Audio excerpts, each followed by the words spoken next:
I'm Joe Catalano with an AM Quincy news update for Wednesday, October 2nd.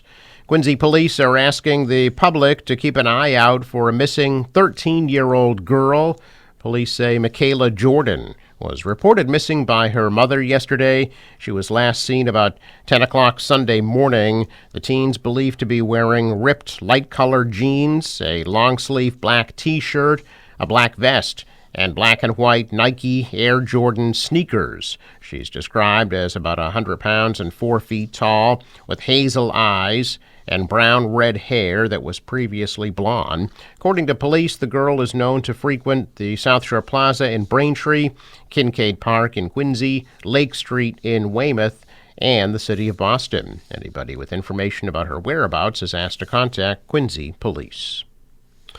Well, the man who runs the Truman Presidential Library and Museum in Missouri has been named president of the Adams Presidential Center, which is being planned for Adams Street in Quincy Center. Dr. Kurt Graham is a public historian. Before leading the Truman Museum, Graham directed the Church History Museum in Salt Lake City, Utah, as well as the McCracken Research Library at the Buffalo Bill Center of the West in Wyoming. He was formerly a member of the history faculty at California State University. Graham received a Ph.D. in American history from Brown University and holds a bachelor's and master's in English and American studies from Brigham Young University in Utah. Graham will be part of a panel of speakers about John Adams on October 30th from 5 to 7 p.m. at Quincy High School. A man accused of killing his father in their Plymouth home in August was indicted by a grand jury yesterday, moving the case to Plymouth Superior Court. The grand jury indicted 26-year-old Matthew Paluzzi on a murder charge. A not guilty plea was previously entered on Paluzzi's behalf when he was initially arraigned in Plymouth District Court. Prosecutors have said he admitted that he, quote, snapped. Prosecutors say he'll appear again in Plymouth Superior Court to face the indictment at a later date. When Paluzzi was taken into custody in Hanover, troopers saw what appeared to be fresh blood stains on his hooded sweatshirt and sweatpants, and his hands later tested presumptively positive for blood, according to prosecutors. He told investigators he snapped and had mental health issues, then invoked his right to remain silent. Investigators also learned about his mental health from his mother, who said his condition had recently taken a downturn after Matthew started smoking marijuana. She also said that her husband once complained of pain in his abdomen after their son, quote, came at him.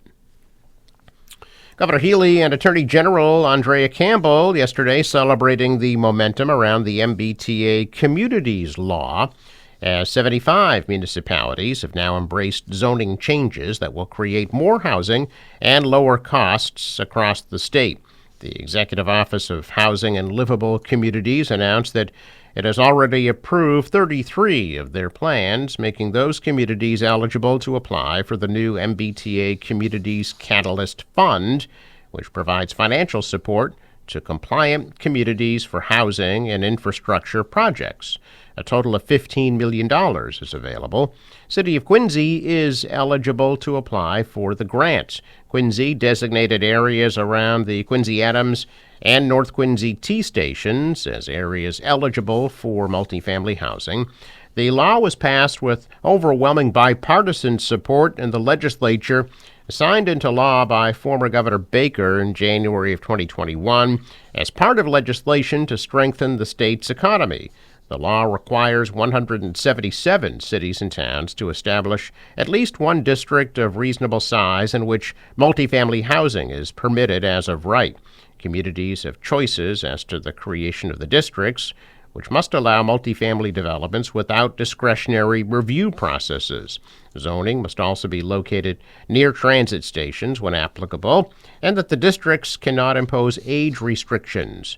By allowing multifamily housing near transit, the state says communities can create new housing in walkable neighborhoods. Some communities are protesting the law, including locally the town of Milton. A check of business news this morning, and stocks retreated yesterday. The Dow was down 173 points. The Nasdaq dropped 278. The S&P lost 53. World stocks are mixed. The dollar was up. The euro rose, and oil at $71 a barrel. Sports, the Bruins beat the Flyers in preseason hockey 4-1. They're off to Los Angeles to play the Kings tomorrow night at 7. National Weather Service forecast for today: clouds in the morning, then some sunshine later with a high 65 degrees. Partly cloudy tonight, low 51. Tomorrow, partly sunny, high of 73. Sunny 78 on Friday, and some scattered showers possible Saturday with a high 76. The marine forecast calling for 1-foot waves, east winds at 5 to 10 knots, and a high tide at 11:57 a.m. Sunrise 6:42, sets 6:22. Traffic note: Fore River Bridge scheduled to open today at noon and Thursday at 10 a.m. I'm Joe Catalano with an AM Quincy news update for Wednesday, October 2nd.